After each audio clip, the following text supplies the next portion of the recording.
नमस्कार दोस्तों, मैं अमित कुमार स्वागत करता हूं आपके अपने पसंदीदा यूट्यूब चैनल एमएसडी लक्ष्य एकेडमी सतना में। तो जैसा कि आप सबको पता है कि हम लोग रीजनिंग के बारे में बात कर रहे हैं और अगर रीजनिंग में भी बात की जाए तो हम लोग बेसिकली बात कर रहे हैं इनइक्वालिटी टॉपिक के बारे में। और इनइक्वालिटी का आज ये लेक्चर नंबर 5th है। इसका मतलब इसके पहले 4 लेक्चर इनइक्वालिटी के डल चुके हैं। अगर कोई भी व्यक्ति हमसे पहली बार जुड़ रहा है तो सबसे पहले आप चैनल को सब्सक्राइब कर सकते हैं ताकि आगे के जो क्लासेस का नोटिफिकेशन आए वो आपको आप तक पहुंच जाए। ठीक है, मे भी आप सभी लोगों को क्लासेस बहुत अच्छी लग रही होंगी और पूरी ईमानदारी से हम लोग निरंतरता के साथ अपनी डेली क्लासेस ला रहे हैं। ठीक है, आपका सहयोग केवल इतना ही चाहिए कि आप वीडियो को आराम से शुरू से अंत तक देखें और अगर आपको ऐसा लगता है कि ये वीडियो हमारे साथ साथ और किसी के लिए हेल्पफुल होने वाला है तो वीडियो को शेयर कर सकते हैं। ठीक है, नहीं लगता है तो कतई भी नहीं करना। खुद को ही पसंद नहीं आ रहा तो दूसरे को भी भेज करके परेशान नहीं करना। चलिए ठीक है, अपनी बातों को शुरू करने से पहले जैसे कि मैंने बताया कि आज में भी हम लोग कल हम लोग इनइक्वालिटी को खत्म करेंगे और कल इनइक्वालिटी की शीट भी हम लोग बहुत ज्यादा सॉल्व करने वाले हैं। तो कल सभी लोगों का बने रहना जरूरी है कल तक। और जितनी भी क्लासेस हमारी 5 6 7 क्लासेस में जैसे मैंने कि बताया था कि इनइक्वालिटी खत्म होगी तो एज इट इज वही हो रहा है। और उस कल हम लोग इनइक्वालिटी को खत्म करके एग्जाम के पूछे गए क्वेश्चनों को भी सॉल्व करेंगे। तो चलिए अपनी बातों को शुरू करते हैं। देखिए, हमने जो टॉपिक लिया हुआ है वो इनइक्वालिटी लिया हुआ है। इनइक्वालिटी टॉपिक लेने की भी कई सारी वजह हैं। मैंने आपको पहले ही बताया कि ये एक ऐसा टॉपिक है जो हर एक एग्जाम में आता है और अभी हाल ही में जो पटवारी के एग्जाम भी चल रहे हैं वहां भी इसका वेटेज है। यानी किसी किसी शिफ्ट में 2 3 पूछ रहा है, किसी में नहीं भी पूछ रहा है, इसमें भी कोई दिक्कत वाली बात नहीं है। आगे अगर बात की जाए तो प्रीवियस अगर जिन लोगों ने एमपी पुलिस का एग्जाम दिया था उनको बेहतरीन तरीके से पता है कि अच्छा खासा वेटेज इनइक्वालिटी का था। अच्छा, अगली बार होगा कि नहीं होगा ये कोई भी बंदा नहीं कह सकता, लेकिन आपको तैयारी तो सारे टॉपिक की बहुत बेहतरीन ढंग से करनी पड़ेगी। ठीक है, तो चलिए आशा करता हूं कि आप बेहतरीन तरीके से अपनी प्रॉपर नोट्स बना रहे होंगे और मेरा भी पूरा प्रयास रहेगा कि आपको जबरदस्त तरीके का कंटेंट दे पाए। ठीक है, चलिए बात को शुरू करते हैं। देखो यार, इनइक्वालिटी में अब तक हमने क्या क्या पढ़ लिया, एक बार इस बात की नजर डाल लेते हैं। हमने सबसे पहले बात की सिंबल के बारे में। मैंने आपको स्पष्ट बताया कि जो सिंबल होते हैं देयर आर 2 टाइप्स, 2 प्रकार के होते हैं, सिंगल सिंबल और डबल सिंबल।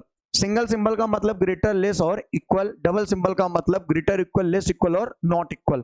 मैंने आगे ये भी बताया कि कैसे कथन में जाते समय अगर एक बार भी सिंगल सिंबल आता है तो उसका रिजल्ट ऑलवेज सिंगल सिंबल ही बनता है, लेकिन फेस को ध्यान में रखना पड़ता है। अगर कथन में जाते समय केवल और केवल डबल सिंबल आता है तो उसका रिजल्ट ऑलवेज डबल सिंबल ही बनता है, लेकिन फेस को ध्यान में रखना पड़ता है। अगले क्लासेस में हमने ये भी आपको बताया कि अगर एक से ज्यादा स्टेटमेंट होते हैं तो वो दोनों स्टेटमेंट आपस में किसी न किसी माध्यम से जुड़े हुए होते हैं। कोई ना कोई एक कॉमन टर्म होता है जहां से पहुंचकर हम उस एक स्टेटमेंट से दूसरे स्टेटमेंट में जाते हैं और अपना आंसर करते हैं। आगे हमने ये भी बताया कि अगर मान लेते हैं थोड़ी देर के लिए कि अपोजिट फेसिंग आती है तो क्या करते हैं। तो मैंने आपको बता के रखा हुआ है कि अगर एक बार भी अपोजिट फेसिंग आ गई, एक बार भी कथन में जाते समय अगर अपोजिट फेसिंग आती है तो उसका रिजल्ट या तो आइदर और बनता है या तो नाइदर नॉर बनता है। आगे हेडिंग हमने ये भी डलवाई कि आइदर और कब कब बनेगा। तो यार मैंने इस बात की भी चर्चा की है कि आइदर और तब बनते हैं जब 2 या 2 से अधिक निष्कर्ष किसी भी नियम द्वारा गलत पाए जाते हैं। वो इस प्रकार से गलत पाए जाते हैं कि उनके कर्ता और विधेय समान होते हैं तथा वो दोनों ही संयुक्त रूप से 3 बातों का उत्तर देते हैं, छोटा, बड़ा और बराबर। तो वो क्या बनते हैं, आइदर और के रूप में रिप्रेजेंटेशन होता है। हालांकि कुछ एक्सेप्शनली भी हम लोगों ने चर्चा की। हमने ये भी बताया कि जैसे ग्रेटर इक्वल है तो ग्रेटर और इक्वल भी अगर अलग अलग है तो 3 चिन्ह नहीं चाहिए होगा, वहीं पे आइदर और बनेगा। हमने ये भी बताया कि सब्जेक्ट और प्रेडिकेट कई बार देखने में एक जैसे नहीं होते हैं क्योंकि इक्वल के माध्यम से अगर वो जुड़े हैं तो वहां पे भी आइदर और का क्रिएशन होता है। हमने ये भी बताया कि जब जब पंक्ति में उल्टा चलना होता है तो आप पहले उल्टा चलिए, फिर इस बात का रिजल्ट निकालिए और रिजल्ट को ही आप क्या कर दीजिए, उल्टा चल दीजिए। पिछले 2 3 मिनट से हम लोग जो बात कर रहे हैं, ईमानदारी वाली बात यह है कि इतना ही कुछ हमने इनइक्वालिटी में पढ़ा हुआ है। देखिए यार, मैं इस बात की फुल ऑन गारंटी ले सकता हूं कि जो टॉपिक मैं आपको यहां से पढ़ाता चलूंगा आप आराम से किसी भी नोटबुक से लगाइए, किसी भी बुक से लगाइए या जहां से भी आपने पढ़ा है वहां से लगाइए, आपको बहुत हेल्प मिलने वाली है। थोड़ा सा ट्रस्ट करके हम पे और विश्वास करके सारे लेक्चर को जरूर देखिए, बहुत मजा आने वाला है। एकदम बवंडर टाइप में होने वाला अगर आपने जम के हमारे साथ मिलकर मेहनत कर ली तो समझ लीजिए इस बात को। आइए तो बात करते हैं, आज हम लोग कुछ और क्वेश्चन लेते हैं और देखते हैं इसके बारे में और क्या हो सकता है। तो देखना है आज के क्वेश्चनों को। जैसे मान लीजिए मैंने कथन ले लिया, बिल्कुल आज का जो हमारा टॉपिक रहने वाला है वो कोडेड इनइक्वालिटी रहने वाला है। लेकिन उसके पहले 2 4 क्वेश्चन मैं आपको और बता दूं जो थोड़ा सा लग रहा है इंपॉर्टेंट है। जैसे मैंने कहा कथन में हमने लिख दिया पी पी क्यू आर और क्या हो गया एस। पहला, उसके बाद क्यू,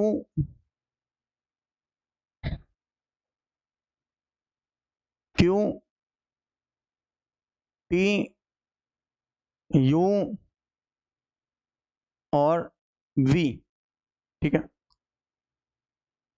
पहला निष्कर्ष, बिल्कुल भगा भगा के कतई भी नहीं चैप्टर को खत्म किया जाएगा। मैंने आपको बताया ना कि जैसा आप मेरे से ऑफलाइन में पढ़ते थे वैसा ही प्रयास हम आपको ऑनलाइन पे दे रहे हैं। ठीक है, और पूरी कोशिश है कि आपको जबरदस्त तरीके का कंटेंट उपलब्ध करा पाए। और आप देखो यार, बात तो तभी बनेगी ना जब आप सारी क्लासें को लगातार देखोगे। अब कुछ महानुभाव ऐसे भी होंगे जो सुबह सुबह उठ करके आके वीडियो चालू कर लिए होंगे, पल्ली नहीं साला पढ़ रहा होगा सर क्या पढ़ा रहे हैं, क्योंकि जब तक आपने इसके पहले चारों वीडियो नहीं देखे तो ये वीडियो आपको कैसे समझ में आ सकता है, इम्पॉसिबल है। तो पहले जा करके थोड़ा सा और मुंह धुल के आइए और पहले वो चारों वीडियो देखिए जो इसके पहले हमारी प्लेलिस्ट में डले हुए हैं। ठीक है, आओ, जैसे मान लो यहाँ पे मैंने निष्कर्ष बनाया, पी से हम जाते हैं टी तो रिजल्ट क्या बनेगा, या हम जाते हैं टी से पी तो रिजल्ट क्या बनेगा। मान लो हम जाते हैं यू से एस तो रिजल्ट क्या बनेगा, या हम जाते हैं यू से एस तो रिजल्ट क्या बनेगा, या हम एस से यू जाते हैं तो रिजल्ट क्या बनेगा। लेकिन चारों ही कंक्लूजन में कुछ अच्छी बातें भी छिपी हुई हैं जिनकी हम लोग चर्चा करने वाले हैं, ध्यान से देखना। जैसे मैंने बोला आपसे कि हमें सबसे पहले जाना है पी से टी, तो ये रहा पी, तो पी से हम पहले कहां जाएंगे क्यू, और क्यू से फिर हम कहां जाएंगे टी, क्योंकि टी यहां। तो हमने देखा कि ये हमें क्या दिखाई दे रहा है, अपोजिट फेसिंग। अगर एक बार भी अपोजिट फेसिंग मिल गई तो इसका मतलब ये भी गलत और इसका मतलब ये भी गलत, लेकिन सब्जेक्ट प्रेडिकेट सेम है, आपने कहा सेम है। कुछ बोलेंगे सर अलग अलग है, ये सब्जेक्ट है ये प्रेडिकेट है, ये सब्जेक्ट है ये प्रेडिकेट है। देखिए यार, मैंने इस बात को पहले ही बता के रखा हुआ है कि अगर सब्जेक्ट और प्रेडिकेट हमारे इंटरचेंज होंगे तो भी बात बनेगी, कोई दिक्कत वाली बात नहीं है। बस सब्जेक्ट और प्रेडिकेट अलग नहीं होना चाहिए। लेकिन क्या ये दोनों मिल करके तीन बात का उत्तर दे रहे हैं, तो आपने कहा नहीं दे रहे हैं। देखो यार, ये फिर आपने मिस्टेक की, दे रहे हैं। ये कैसे, देखो, पी को बड़ा बता रहा, पी को बड़ा बता रहा, पी को छोटा और बराबर बता रहा, तो ये दोनों मिल करके किसका निर्माण कर रहे हैं, आइदर और का। तो ये दोनों मिल करके किसका निर्माण कर रहे हैं, आइदर और का। लेकिन जो बच्चे थोड़ा सा कम कम पढ़े हैं उनको यहाँ पे समस्या आ जाएगी, क्योंकि उन्होंने तो ये सोचा था आइदर और तो ऐसे चिन्हों में बनता है, आइदर और तो ऐसे चिन्हों में बनता है, तो ये कैसे हो गया कि ऐसे ही चिन्हों में आइदर और कैसे बन गया, या आगे चल के ऐसे ही चिन्हों में आइदर और कैसे बन गया। यार तुम इस बात को भी तो समझो कि मैंने सब्जेक्ट और प्रेडिकेट को उल्टा मारा हुआ है। इसका मतलब आप तीन बात को ढूंढो। अब आप पी को पकड़ रहे हो तो पी को टी से बड़ा बता रहा हूं, पी को टी से छोटा और बराबर बता रहा हूं, तो यही तो चाहिए। अगर ये चिन्ह सेम है तो इनके सब्जेक्ट प्रेडिकेट तो मैंने उल्टा किए हुए हैं। आप तीन बात का उत्तर ढूंढो बस, बड़ा छोटा और बराबर, डजंट मैटर। आगे बढ़ते हैं, ठीक है, क्लियर है ये बात। मैंने कहा यू से एस चलते हैं। देखो यू से एस जाना है तो यू से पहले कहां जाना पड़ेगा मुझे, क्यू, और क्यू से मुझे कहां जाना पड़ेगा, एस। दिमाग को एकदम फ्रेश माइंड में रखना। रुक जाओ, पहले मैं इसको यहां से डिलीट कर दूं ताकि आप थोड़ा सा चीजें वहीं पे ले जाके खत्म करें। ठीक है, चलो अपन ने यार बोर्ड चलाना भी सीख लिया। ठीक है, इधर आते हैं। तो मैंने कहा कि सबसे पहले हमें कहां जाना पड़ेगा, यू, यू से कहां गए क्यू, और क्यू से कहां गए एस। मैंने कहा था इन दोनों का रिजल्ट क्या बनेगा, बोले ये। मैंने कहा पंक्ति में उल्टा चल रहे हो, आपने कहा बिल्कुल। तो मैंने कहा चिन्ह को सीधा करो। यहाँ क्या चल रहे हो, बोले सीधा चल रहे हैं। तो मैंने कहा अगर यहाँ पे सीधा चल रहे हो तो इन दोनों को रिजल्ट मिलके क्या बनने वाला है, सीधा। और सीधा का मतलब क्या होगा, ग्रेटर इक्वल। तो यहाँ तो ऑप्शन है नहीं, चलो एक ऑप्शन ऐसा दे देते हैं, क्योंकि अगर ये आंसर है तो ये ऑप्शन होने वाला है। तो यू से एस का रिजल्ट, या एस से यू, सॉरी एस से यू था ना, यू से एस का रिजल्ट, यू से एस का रिजल्ट क्या बनेगा, यू से एस का रिजल्ट। तो यू से एस का रिजल्ट तो मान लो ये गलत हो गया डेफिनेट रूप से। यू से एस का रिजल्ट ये क्या हो गया, गलत हो गया। लेकिन क्या यस से यू है यहाँ पे, इस बात को समझ ले, नया ऑप्शन देंगे नहीं। यू से एस अगर हमारा सही आंसर होता तो वो ये होता। अगर हमारे पास यू से एस ऐसा कोई ऑप्शन होता तो ये हमारा क्या होता, सही होता। लेकिन अगर यस से यू चल रहे हैं तो क्या रिजल्ट हो सकता है, समझना। अब कहां से कहां चल रहे हैं, हमने कहा कि अगर अपन यस से यू चलते तो रिजल्ट क्या बनता, यस से यू। तो यस कहां है, यहां है। तो यस से पहले हमें कहां जाना पड़ता, क्यों। यस से हमें कहां जाना पड़ता, क्यों। यस से हमें कहां जाना पड़ता, क्यों। और फिर क्यू से हमें कहां जाना पड़ता, यू। अब देखो भाई, यस से यू जाने का मतलब यस से यू चलना है सीधा। तो ये उल्टा चले हैं तो ये रिजल्ट क्या बनेगा अपना, ये रिजल्ट बनेगा अपना ये डबल।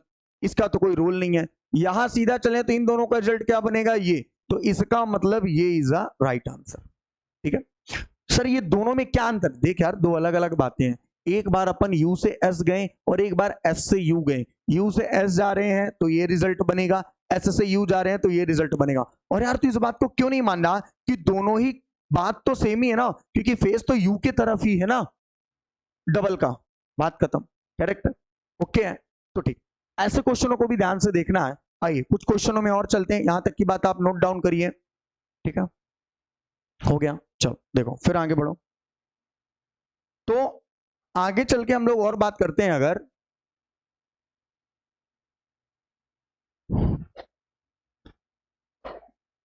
एक क्वेश्चन और लेते हैं, बिल्कुल आज कोशिश रहेगी सारे अच्छे अच्छे क्वेश्चनों की प्रैक्टिस करने की जहां पे आप गलती कर सकते हैं। ठीक है, तो ये बात एक मन से निकाल दो कि आइदर और बनने के लिए ऐसे चिन्ह अगर आएंगे तो कभी नहीं बनेगा। यार सब्जेक्ट प्रेडिकेट अगर इंटरचेंज करेगा तो डेफिनेट रूप से वो भी आइदर और बनेगा। क्योंकि कई बार ना बच्चे के दिमाग में रहता है सर अपोजिट फेसिंग आ जाए, ऐसे मिल जाए तो वैसे मिल जाए तो अपोजिट फेसिंग में आइदर और बनेगा, सब्जेक्ट प्रेडिकेट सेम है। यार ये भी तो समझो कि ऐसे वैसे से काम नहीं बनेगा, जैसे आएगा वैसे से काम चलेगा। कहने का मसला ये है कि आपको ये देखना है कि दोनों मिल करके तीन बात का उत्तर देना चाहिए, बस। करेक्ट है, आगे बढ़ो। तो जैसे मैंने बोला आपको, एक और क्वेश्चन लेते हैं स्टेटमेंट के रूप में।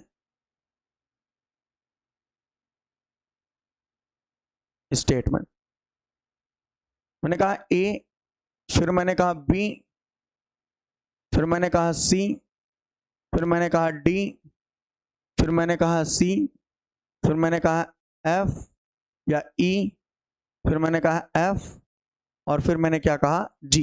देखो तो मान लेते हैं अब यहां पे मैंने क्या लिखा है, इसका कंक्लूजन। क्या किया मैंने यहां पे, इसका कंक्लूजन। ठीक है, तो जैसे मैंने पहले बोला कि अगर मुझे एफ से डी जाना है तो रिजल्ट क्या बनेगा, या मैंने बोला एफ से अगर मुझे, या डी से मुझे अगर एफ जाना है तो रिजल्ट क्या बनेगा, डी से अगर मुझे एफ जाना है तो रिजल्ट क्या बनेगा। या तो मैंने अगर बोला कि डी से मुझे अगर एफ जाना है तो रिजल्ट क्या बनेगा। और दो और रख लेते हैं, जैसे मान लो मैंने बोला कि जी से मुझे डी जाना है तो रिजल्ट क्या बनेगा, या जी से मुझे डी जाना है तो रिजल्ट क्या बनेगा, या जी से मुझे डी जाना है तो रिजल्ट क्या बनेगा। ध्यान से देखना, बहुत आराम से, बहुत। देखो दिखाई दे रहा, हाँ। जैसे मतलब एफ से डी जाना है, तो पहले तो आप ढूंढो यार एफ से डी कैसे जाया जा सकता है। तो यप यहाँ है, तो यप से कहाँ जाओगे, सी, और सी से कहाँ जाओगे, डी। वैसे भी डी जाने की आवश्यकता नहीं है, because C equal to D, यानी कि सी और डी क्या है, इक्वल है। और यार इस बात का तुम्हें बहुत अच्छे से आइडिया है कि अगर सी और डी इक्वल है, इसका मतलब जो रिजल्ट सी का आने वाला है वही रिजल्ट किसका आने वाला है, डी का आने वाला है, डेफिनेट रूप से। तो हमने कहा कि ये क्या हो गया डबल, ये हो गया सिंगल, इन दोनों का रिजल्ट क्या बना, सिंगल। लेकिन पंक्ति में हम क्या चल रहे हैं, उल्टा, तो हमारा रिजल्ट भी क्या हो जाएगा, उल्टा। यानी ये रिजल्ट, और सी और डी से तो मतलब ही नहीं है, क्योंकि यहां जाने का मतलब है ही नहीं, क्योंकि सी बराबर डी है तो डी लिख दीजिए। तो ये रिजल्ट क्या बनेगा, ये बनेगा। यानी एफ से डी जाने का रिजल्ट पहला सही और दूसरा क्या हो जाएगा, गलत। सर डी से एफ चलना है, एफ से डी थोड़ी चलना है यार, स्टूपिड बात कर रहे हो। अगर डी से एफ भी जाओगे तो रिजल्ट तो डबल कभी नहीं बनेगा ना, क्योंकि डी से एफ जाने का मतलब सी से एफ, और सी से एफ जाएगा तो रिजल्ट तो सिंगल ही बनेगा ना। तो रिजल्ट कैसे डबल बन सकता है, कॉमन सेंस रखने वाली बात है। कुछ बच्चे बोल रहे हैं कि सर अगर डी से एफ जाएंगे तब तो ये वाला सही होगा। अरे हे प्रभु, तू इस बात को क्यों नहीं समझ रहे हो कि डी से एफ जाने का मतलब है कि सिंगल और डबल मिलेगा तो रिजल्ट सिंगल बनेगा, डबल फेसिंग थोड़ी हो सकती है। कॉमन सेंस रखने वाली बात है। करेक्ट है सर, आगे बढ़ो। फिर अगर हम लोग बात करते हैं इसी में अगले क्वेश्चन में, कि जैसे उसने बोला हुआ है हमसे कि जी से इस बार डी जाना है, तो जी से पहले कहां जाएंगे हम लोग, सी, और सी से कहां जाएंगे, डी। डी जाने की आवश्यकता ही नहीं है, सिंगल डबल डबल, तो रिजल्ट बनेगा सिंगल, क्योंकि पंक्ति में उल्टा चल रहे हैं तो रिजल्ट क्या बन जाएगा, सिंगल। लेकिन सिंगल की फेसिंग किधर रहेगी, जी की तरफ, तो ये दोनों क्या हो जाएंगे, गलत। That's all right. तो जरूरी नहीं है कि अगर हर बार चीजें ये मिल जाएं तो आप देखें सब्जेक्ट प्रेडिकेट गलत है और डायरेक्ट आइदर और के लिए ही भागे। यार इस बात को पहले जान तो लो, अपोजिट फेसिंग मिल रही है कि नहीं मिल रही है। तो हर बार आइदर और का क्रिएशन थोड़ी होगा कि आपको मिला सर, हमको मिला था ए ग्रेटर देन बी, और सर हमें मिला था ए लेस इक्वल बी, तो हमने सोचा दोनों के सब्जेक्ट प्रेडिकेट सेम है और बड़ा है छोटा है बराबर है, तो हमने आइदर और पे टिक कर दिया। यार मतलब एकदम अपाहिज वाली बात कर रहे हो, ऐसे कैसे टिक कर दिया? क्या उन दोनों के बीच अपोजिट फेसिंग मिली थी? मैंने कहा कि अगर तुम्हें एफ से डी और डी से एफ का तुम्हें निष्कर्ष निकालना है तो क्या तुम्हें अपोजिट फेसिंग मिली थी? बोले नहीं मिली थी। तो मैंने कहा नहीं मिली थी तो फिर कैसे तुमने आइदर और कर दिया? अरे जिस बात का आंसर होता है उस बात का आंसर देना पड़ता है, ध्यान रखिएगा इन सारी बातों को। ओके चलिए देन अपनी बात को आगे बढ़ाते हैं। तो ये क्वेश्चन भी हमसे बन जाएगा। मैंने आपसे बोला ना कि जितने ही टाइप में चीजें हो सकती हैं वो सारे टाइप अपन कराने का प्रयास आपको कर रहे हैं। फिर अपन बात करेंगे कोडेड इनइक्वालिटी की। अच्छा एक ये क्वेश्चन भी इंपॉर्टेंट है, यहाँ पे भी कई बार एग्जामिनर आपको फंसाएगा, ध्यान से देखना और एकदम महत्वपूर्ण बिंदु करके पूरी नोट्स बनाइएगा। आपको विश्वास दिला रहा हूं, एक बार पढ़ने के बाद आप जरूर प्रीवियस पेपरों को लगाना, बहुत मजा आएगा आप सभी को। देखो तो एक जैसे मैंने यहाँ पे कथन दे दिया, अब इस क्वेश्चन को थोड़ा सा देखना। जैसे मैंने कहा P, P के बाद मैंने कहा Q, Q के बाद मैंने कहा R, R के बाद मैंने कहा S, ठीक है, फिर कॉमा, मैंने कहा Q, Q के बाद मैंने कहा T, T के बाद मैंने कहा U और U के बाद मैंने कहा V, फिर कॉमा, और फिर मैंने कहा Q और Q के बाद मैंने कहा W, Q के बाद मैंने कहा W और W के बाद मैंने क्या कहा V। अब मेरा रिजल्ट क्या होगा? आराम से सुनना है इस बात को, वेरी इंपॉर्टेंट है ये, इंपॉर्टेंट है। क्यों इंपॉर्टेंट है? धीरे से आपको वैसे भी पता चलेगा। अब आप निष्कर्ष में जाओगे।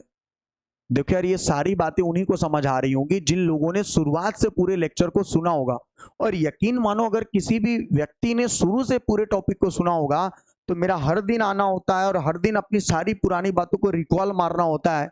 यार चीजें इससे ज्यादा क्या चाहिए बताओ तुमको? एक तो फ्री ऑफ कॉस्ट चीजें मिल रही हैं, दूसरी बात प्रॉपर मिल रही हैं, लगातार हम लोग क्लासेस दे रहे हैं, और ऐसा भी नहीं है कि कोई बिना मन वाली, मतलब पूरी ईमानदारी से दे रहे हैं। और यकीन मानो इतना ही है इनइक्वालिटी, कुछ छुपाया नहीं जा रहा है कि चलो ठीक है इनइक्वालिटी में और भी कुछ एक्स्ट्रा हो सकता है। मैंने बोला ना आपसे कि मैंने जब चैप्टर का नाम इनइक्वालिटी लिख दिया तो इस बात की सीमा वहीं पे समाप्त हो जाती है कि सर ये किस एग्जाम के लेवल तक है। और आजकल लेवल वगैरह तो कुछ होता नहीं है। आपको क्या लगता है कि आगे चल के एमपी पुलिस का पेपर होगा तो क्या उसका कोई लेवल होगा? कतई नहीं होने वाला, कतई जहर क्वेश्चन पूछता है, तुमको बता दें हम व्यापम। साला इतना तो यूपीएससी में क्वेश्चन नहीं आता है जीएस का कठिन जितना व्यापम पूछ लेता है। तो ये अब छोड़ ही दो कि कहाँ किसकी लिमिट्स होती हैं। अभी पटवारी के पेपर चल रहे हैं तो आप सबको पता है कि पुराने पेपर को उठा लो, अब पेपर को उठाओ। तो जैसे जैसे वक्त बदलता जाएगा वैसे वैसे चीजें कठिन होती जाएंगी। चलो तो आगे बढ़ते हैं। जैसे मैंने यहाँ पे क्वेश्चन दिया आपसे कि P से हमें जाना है V, तो रिजल्ट क्या बनेगा? V जाना है। और दूसरा अगर मैंने आपसे बोला, ये इंपॉर्टेंट बात है, P से हमें V जाना है तो रिजल्ट क्या होगा? वेरी इंपॉर्टेंट है। तो देखो, तो जैसे ही मैंने ऐसा किया तो अब आप क्या करोगे? आप सोचोगे P से पहले Q जाए और Q से फिर कहाँ जाए? V। लेकिन जब आप इस माध्यम से चलते हैं तो अच्छा एक चीज यहाँ पे कर दें पहले, तो थोड़ा सा और भी आपको क्लियर कर पाऊंगा मैं, ठीक है, एक सेकंड, ये लो अब मजा आएगा।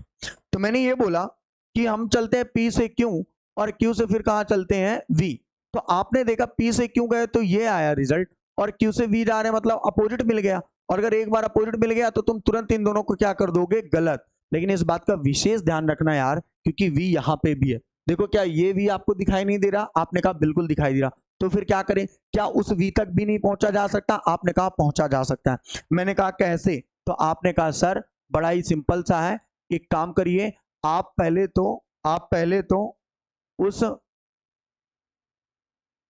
P से Q जाइए, इस लाइन को ही गोला मारिए और Q से कहां जाइए? V। क्या आप देखिए रिजल्ट बन रहा? बोले सिंगल सिंगल डबल, तो रिजल्ट बनेगा सिंगल, कहीं पे भी फेसिंग उल्टा नहीं आई है तो आंसर बनेगा सिंगल, ये डबल होगा गलत। इसका क्या मतलब हुआ? सर ये नई कहानी कैसे जुड़ गई?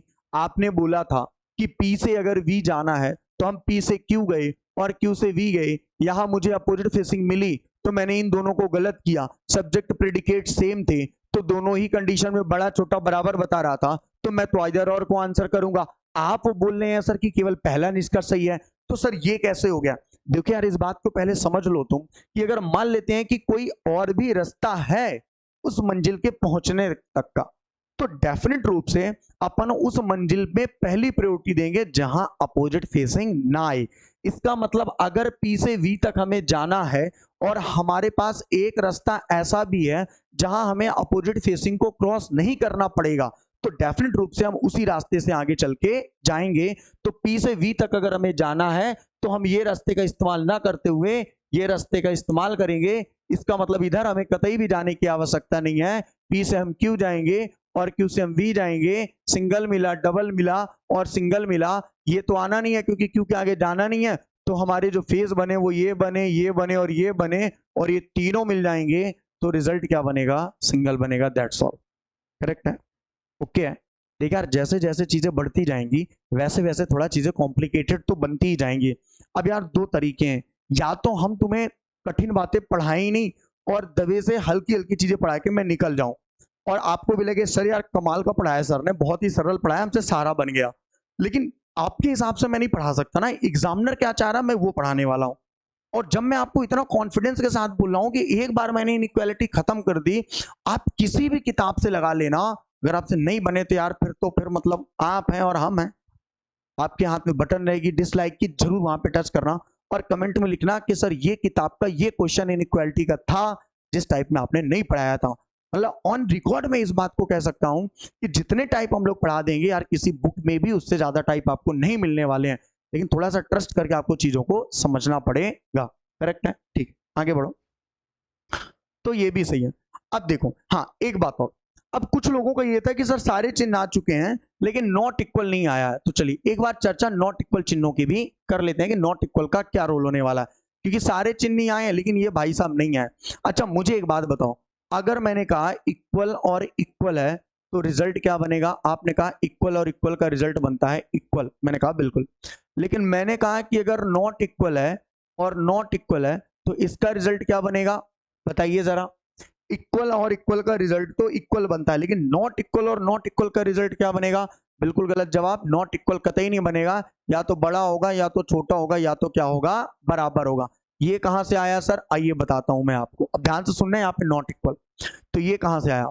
जैसे मैंने कहा कि ए बराबर नहीं है बी के, बी बराबर नहीं है सी के, इसका ये थोड़ी मतलब है कि ए और सी भी बराबर नहीं है। यार ये कैसे हो सकता है? ये इसके बराबर नहीं है, ये इसके बराबर नहीं है, ये इसके बराबर भी हो सकता है, ये इससे बड़ा भी हो सकता है और ये इससे छोटा भी हो सकता है। तो आप ये तय नहीं कर सकते हैं कि नॉट इक्वल के केस में नॉट इक्वल ही होगा। जैसे मान लो मैंने बताया 10, मैंने कहा बराबर नहीं है तो यहाँ पे 11 हो सकता है, या थोड़ी देर के लिए मान लो यहाँ पे 15 हो सकता है। फिर 15 बराबर नहीं है तो यहाँ पे 10 भी हो सकता है, 11 भी हो सकता है, 12 भी हो सकता है, 9 भी हो सकता है। तो इनका आपस में बराबर का संबंध भी हो सकता है, बड़े का भी हो सकता है, छोटे का भी हो सकता है। तो हम ये नहीं तय कर पाएंगे। हाँ दोनों चीजें बराबर है तो रिजल्ट बराबर है, पर दोनों अगर नॉट इक्वल है तो फिर ये रिजल्ट बनेगा, ना कि नॉट इक्वल। इस बात को भी ध्यान में रखना।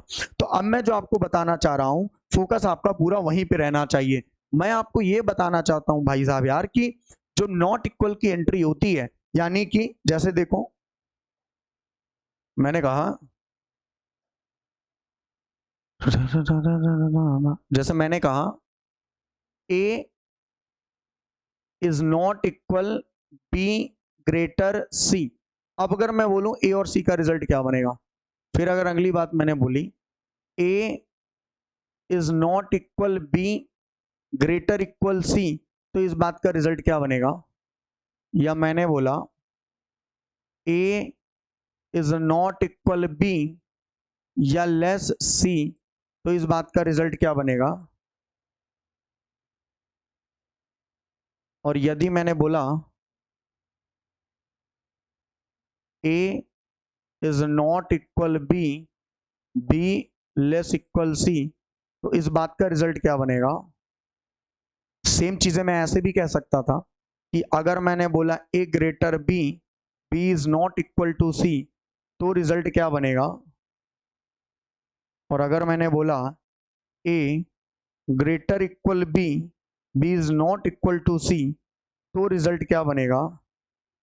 या तो मैंने बोला A less B, B is not equal to C, तो रिजल्ट क्या बनेगा?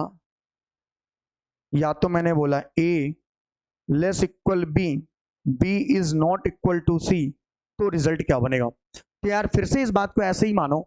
नॉट इक्वल का मतलब क्या होता है, पहले तो आप ये समझो। नॉट इक्वल का मतलब होता है बड़ा भी हो सकता है और छोटा भी, बड़ा भी और छोटा भी। तो तुम थोड़ी देर के लिए मानो, जैसे मैंने बताया ए, और नॉट इक्वल मतलब ये, और फिर ये आ गया बी, फिर ये आ गया सी। थोड़ी देर के लिए मान लो ये सिंबल अगर नहीं होता तो ये क्या होता? सीधी लाइन, सिंगल सिंगल। लेकिन अगर इस सिंबल को लेते हैं तो ये दोनों आपस में क्या आती? Opposite facing. ये दोनों आपस में क्या आती? Opposite facing. और आप सबको पता है कि नॉट इक्वल में दोनों ही सिंबल का प्रयोग किया जाता है। दैट्स वाइज आप हमेशा देख लेना कि नॉट इक्वल के बाद, अब इस बात को एकदम नोट दिमाग में बैठाओ भाई साहब, यार मैं ये कहना चाहता हूं कि नॉट इक्वल के बाद अगर कोई भी सिंबल आता है, ध्यान से नोट डाउन करना, अगर नॉट इक्वल के बाद या नॉट इक्वल के पहले, फिर से सुनना, मैंने कहा अगर नॉट इक्वल के बाद या नॉट इक्वल के पहले कोई भी सिंबल आता है तो उसका रिजल्ट ऑलवेज 3 बनेगा, छोटा बड़ा और बराबर। छोटा बड़ा और बराबर। इक्वल की मैंने बात नहीं की, मैंने बोला नॉट इक्वल के बाद या नॉट इक्वल के पहले कोई भी सिंबल आता है तो उसका रिजल्ट ऑलवेज 3 बनता है, छोटा बड़ा और बराबर। तो इसका यह मतलब हुआ कि नॉट इक्वल के लिए कुछ भी अलग से अपन को नहीं पढ़ना है। नॉट इक्वल वैसे ही ट्रीट किया जाएगा जैसे कि हम लोगों का अपोजिट फेसिंग, क्योंकि नॉट इक्वल का आंसर भी क्या बनता है? यही बनता है। क्योंकि नॉट इक्वल का आंसर भी क्या बनता है? यही बनता है, बराबर बड़ा और छोटा, बराबर बड़ा और छोटा, बराबर बड़ा और छोटा, ये हो गया बराबर बड़ा और छोटा, ये हो गया बराबर बड़ा और छोटा। पक्का है? तो ये हो गया नॉट इक्वल। नॉट इक्वल के बारे में कैसे यार चीजें, सर ये कैसे हो जाता है? यार कॉमन सेंस लगाओ। नॉट इक्वल का मतलब होता है कि बड़ा भी है और बड़ा भी हो सकता है, छोटा भी, बराबर नहीं हो सकता। तो मैंने कहा जैसे यहाँ पे 10 कर दिया, यहाँ नॉट इक्वल कर दिया, यहाँ 5 कर दिया, यहाँ पे ग्रेटर कर दिया, तो यहाँ पे क्या हो जाएगा? यहाँ पे 4 रखना मजबूरी है, यहाँ पे 3 रखना मजबूरी है, कुछ भी हो सकता है। तो कहने का क्या मतलब है कि जैसे मैंने कहा 10 बराबर, 10 5 के क्या नहीं है? बराबर नहीं है। तो 10 5 के अगर बराबर नहीं है तो यहाँ पे जरूरी नहीं है कि 10 ही हो, यहाँ पे तुम्हारा 4 भी हो सकता है, यहाँ पे तुम्हारा 2 भी हो सकता है। अगर ये 4 है तो बराबर भी हो सकता है, अगर ये 4.5 भी हो सकता है, तो अगर ये 4.5 है तो ये 4 से बड़ा भी हो सकता है, अगर 3 है तो इससे छोटा भी हो सकता है। तो कहने का ये मतलब है कि नॉट इक्वल ठीक उसी प्रकार से इस्तेमाल किया जाएगा जैसे कि हमारा अपोजिट फेसिंग आता था। ठीक है? हालांकि नॉट इक्वल के बारे में एग्जामिनर कभी भी नहीं पूछता है, लेकिन मैंने कहा जो चीज नहीं पूछी जाती है एग्जाम में, उन चीजों के आने की पॉसिबिलिटी भी ज्यादातर बढ़ती जाती है। तो नॉट इक्वल के बारे में जो बात है वो ये है। मेरी बात को एक बार फिर से यार कान खोल के सुनो। मैं ये बोला कि नॉट इक्वल के पहले या नॉट इक्वल के बाद कोई भी सिंबल आता है इक्वल के छोड़ के, तो उसका रिजल्ट ऑलवेज 3 बनेगा। मतलब वो वैसे ही ट्रीट होगा जैसे कि अपोजिट फेसिंग में ट्रीट होता था। तो कहानी में बस यही है कि यहाँ भी या तो आइदर और बनेगा या तो नाइदर नॉर। एक दो क्वेश्चन लेते हैं, देन बात को आगे बढ़ा के खत्म करेंगे। ठीक है? इन बातों को नोट डाउन कर लो, स्क्रीनशॉट यहाँ पे खींच लो। ठीक है? चलो आगे बढ़ते हैं अपन। एक क्वेश्चन लेते हैं नॉट इक्वल से रिलेटेड। ठीक है? क्वेश्चन देखना। सर आपने अभी एक बात बोली कि नॉट इक्वल के पहले या नॉट इक्वल के बाद कोई भी सिंबल आता है तो रिजल्ट ऑलवेज 3 बनते हैं। सर आपने बोला इक्वल को छोड़कर, तो इक्वल का क्या रोल है? यार स्टूपिड वाली बात कर रहे हो, ये बताओ। नॉट इक्वल के बाद अगर इक्वल आएगा तो ये दोनों मिलकर के रिजल्ट 2 बात का नहीं देंगे, छोटा और बड़ा। तो 3 बात का कैसे उत्तर मिलेगा? या तो छोटा होगा या तो बड़ा होगा, क्योंकि इसका तो कोई रोल ही नहीं होता चैप्टर पे। हाँ, यही बोल रहा था कि 2 बातों का उत्तर फिर मिलेगा, 3 बातों का उत्तर नहीं मिलेगा। चलो क्वेश्चन एक लिखते हैं, जैसे A B C D E और एफ। मान लो ये हमारा कथन हो गया। कंक्लूजन पहला, ए से सी का रिजल्ट क्या बनेगा? दूसरा, ए से सी का रिजल्ट क्या बनेगा? तो देखो, ए से जैसे ही हम सी गए तो नॉट इक्वल के पहले हमें सिंबल मिला तो दोनों ही क्या हो गए गलत। मैंने क्या बोला था कि नॉट इक्वल के पहले कोई भी सिंबल मिलेगा तो रिजल्ट ऑलवेज क्या बनाएगा 3। तो व्यक्तिगत निष्कर्ष गलत। सब्जेक्ट प्रेडिकेट सेम है, दोनों मिल करके 3 बात का उत्तर दे रहे हैं, तो ये क्या बनेगा आइदर और। तो आइदर फर्स्ट और सेकंड कंक्लूजन इज ट्रू। तो मैं केवल और केवल आपको ये बताना चाह रहा था और जताना चाह रहा था कि नॉट इक्वल कोई अलग से जड़ी बूटी नहीं पीना है अपन को। नॉट इक्वल को वैसे ही ट्रीट करना है जैसे कि अपोजिट फेसिंग को आप क्या करते हैं ट्रीट करते हैं। पक्का यहां तक की बात। अगली हेडिंग आप कोडेड इनइक्वालिटी डाल के छोड़ दो। कल हम लोग बात करेंगे कोडेड इनइक्वालिटी की, और कल ही हम लोग कुछ क्वेश्चन को भी सॉल्व करेंगे जो आपके प्रीवियस एग्जामों में पूछे गए हैं। करेक्ट है। यहां तक की सारी बातें अच्छे तरीके से नोट डाउन करिएगा और हौसला रखिएगा कि आप चीजें कर पाएंगे। यार कई बार ऐसा भी होगा कि जब तैयारी करते करते ऐसा लगेगा कि अपने बस की बात नहीं है, तो हमेशा इस बात का ध्यान रखना कि आपने वो तैयारी शुरू ही क्यों की थी, है कि नहीं। तो अगर आपको लगने लगे कि यार अब अपने से नहीं हो पा रहा, वक्त ज्यादा लग रहा है, तो पीछे मुड़ के देखना कि अगर मैंने जब ये काम स्टार्ट किया था तो क्यों किया था, इसका कारण क्या था। बहुत से सपने रहे होंगे आपके भी, आपके माता पिता के भी। तो ईमानदारी से लगे रहिए, रास्ता खुद ब खुद मिलता जाएगा, आपको केवल और केवल चलने की जरूरत होगी। तो चलिए इन्हीं बातों के साथ आज की वाणी को अपन विराम करते हैं। कल फिर आपसे मुलाकात होगी ठीक इसी समय पर। तब तक के लिए आप सभी लोगों का दिल से हृदय से धन्यवाद। ऐसे ही वीडियो को देखते रहिए। अच्छा लगे तो लाइक करिए, नहीं लगे तो डिसलाइक मारिए। अगर आपको ऐसा लगता है कि कुछ बातें आप मुझे बताना चाहते हैं तो कमेंट के माध्यम से आप कर सकते हैं, क्योंकि मैंने पहले भी बताया था कि आपके कमेंट मेरे इंडिविजुअल के लिए बहुत महत्वपूर्ण रखते हैं। तो चलिए ठीक है, हंसते रहिए, खेलते रहिए, मुस्कुराते रहिए। कल फिर आपसे मुलाकात होगी। तब तक के लिए good night, take care, see you tomorrow, thank you so much.